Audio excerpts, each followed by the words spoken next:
Ito yung tinatanong mo kanina. Kaya, ang tanong mo kanina, tutuloy pa ba? Oo, yun nga po. Yun ang inaabangan ng marami, Sen. Ay, napakarami kasing aligasyon dyan eh. Baka pag tinuloy, baka may lalabas na namang, baka Philippine Air Force naman ang... Ganun ba? O kaya SAP. Eh, sila nagsasabi nun, ha? Ako hindi. Wala akong sinasabing ganyan. Ah, ganon. Baka mayroon pa Bakit ang dami pang dapat natawagin? Bakit hindi yun ang unahin? Unang-una, 17 ang binanggit ni Diskaya, ng mga Diskaya. Bakit hindi ilabas? Oho. Para pagtatanungin yung 17 congressmen. Di ba? Oho.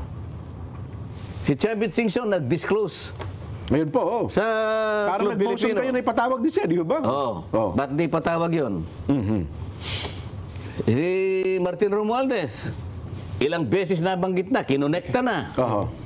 Kailangan kauna-unang ipatawag. Nagpahayag siya na willing daw siya, di ba? Kung talaga ipatatawag, oh. Naglabas ng statement tong Iba yung willing na willing, iba yung umarap ka doon. Para makita natin kung paano ka sasagot sa mga tanong. willing sa kaso. Sinabi nung aking predecessor na hindi ko na binabanggit ang pangalan dahil lang yung banggitin ang pangalan ko. 67 daw ang congressman na kontraktor. Yung Bakit hindi patawag yun? Ang daming dahilan na dapat ituluyan at marami kayong dapat na ilabas. Yun na nga eh. Yan ang problema kay Lacson nun eh. Di ba? Eto public knowledge na yung mga contractor, mga congressman na may sariling firm na construction na nakikipag-project sa gobyerno. Nakalista naman yan, nasa SEC naman yan kung sino owner eh.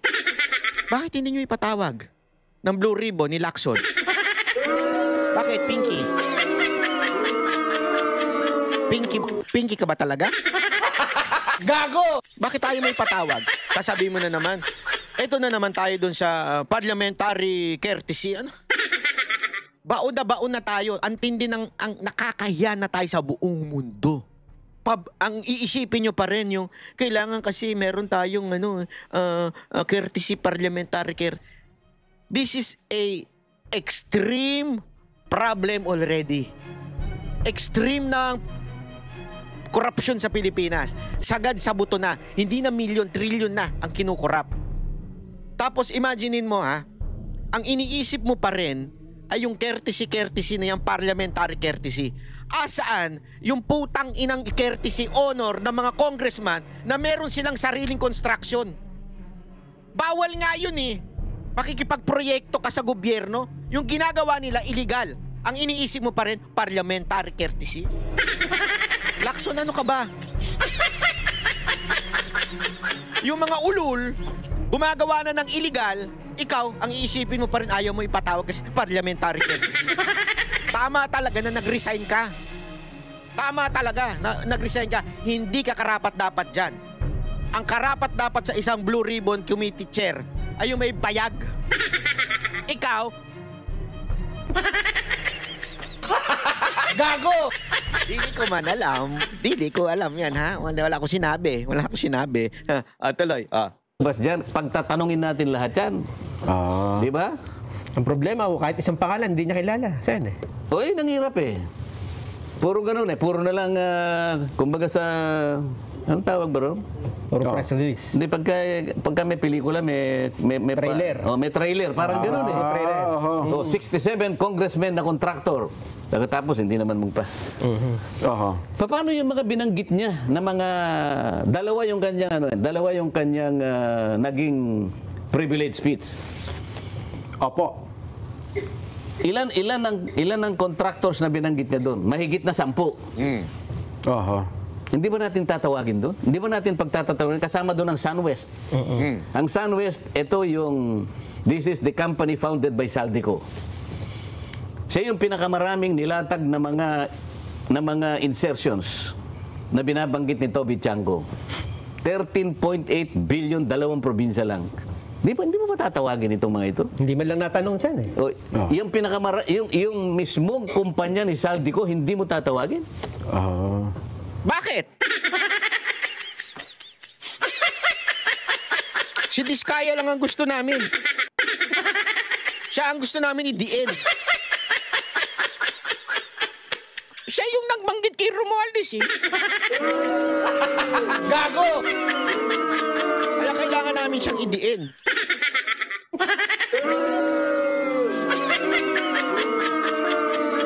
galing mo talaga, Chong. Ang galing mo. Tuloy. 15 yung sinabi ng presidente, hindi mo lahat tatawagin. Eh baka ipaubaya na po sa ICI, Sen. Kasi mukhang ICI na po ang tumutuntun sa lahat ng ito eh. Di ba? Hindi ko kaya ganun ang direksyon. Kasi ang Kamara, ipinaubaya na sa ICI. Baka naman ganun po ang direksyon ng Senado. Bakit? Ang Legislative Department, sunod-sunuran sa Executive Department? Akala ko ba ang ating gobyerno ay binubuo ng 3 dakilang sangay? Ha? 3 dakilang haligi. Judiciary, Legislative, Yan. Executive. Executive. Ang ICI is a creation of the Executive. Tama po. Ang Legislature, 2 chambers, Kamara at saka Senado. Ang Senado, meron siyang blue ribbon. Opo. Kung ba nagtatag na ng ICI, Executive Department, hihinto ka na? Well, parang Bakit? Nakasalig ba ang mandato ng Blue Ribbon Committee sa gagawin ng ICI? Kasi nga, ganito yan. Paliwanag ko lang sa'yo, Senator Marcoleta. Sabi nga ni Franz Castro, Ay, di pala si Franz.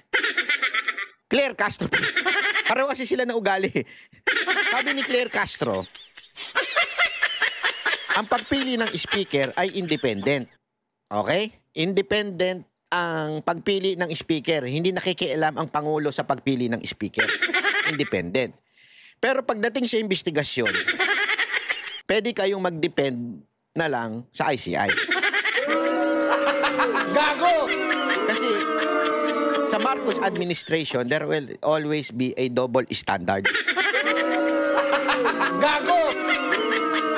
Pag gusto namin independent, independent. Pag gusto namin dumepende kayo sa amin kayo dumepende. Ha? Gago! You know why? Alam mo kung bakit? Parang ruler yan. You can bend the law. Gago! But you will not break it. Take note. Gago! Only bending it. A little, alam mo yun. Di ba? Ganun ang gobyerno ni Marcos. Bending the law. Or vice versa?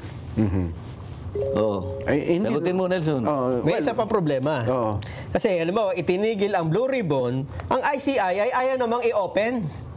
So, ang mga tao ay maghahanap talaga ng, hindi ba, maghahanap ng sagot sa mga katanungang nabubuo sa Bakit naman, bakit mo sila sisisihin na maghahanap talaga yan? Hindi ba nung inopen ko nga yung kauna-unahan, sa dami na nag-text sa akin, dahil nakita nga talaga yung kung napakaraming perang nasa laula na talagang pandarambong talaga. Ilan ba yung nag-text sa akin na halos umuusok yung aking cellphone? Sinabi ko nga doon sa BIR na nakaharap Nabuti na lang nandito ka, sabi ko. Paano ko sasagutin ito? Sabi ko sa kanya. Ang sabi nila sa akin, Senator, yan po pala ng aming buwis na binabayad, ay dyan lang po pala napupunta. Alam po ba ninyo na dugo at pawis, pati sipon po kanya. Naku po. Naghalo-halo na. Talaga pong sa kagustuhan lang namin makatulong sa gobyerno, talagang kami po yung nagbabayad talaga. Diyan lang pala ginagamit ang buwis namin. Pwede po bang ilaban nyo kami? Kahit na itong next year, wag na muna po kaming magbayad. Pwede po ba? Nako. Mabigat po mahirap yun. yan. Tapos sabi ng BIR, Commissioner Lumagi. tama naman po sila, sir. Sabi niya, hindi ko po sila masisisi. Hindi ko naman ako kinukuha yung opinion mo. Barado yung BIR. Tinanong niya yung BIR, ano masasabi mo? Sabi niya, hindi ko naman po sila masisisi. Hindi ko naman kinukuha yung opinion mo. Barado.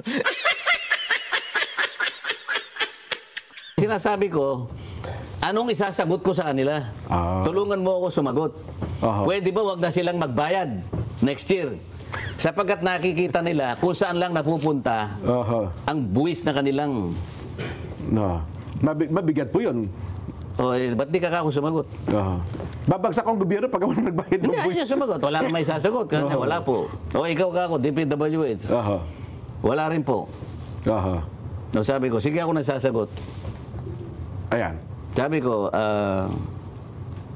wag ninyong gagawin. Yan. Tama kayo. Kasi po, pagka ganyan po yung ginawa nyo, lalo po tayong babagsak bilang isang bansa.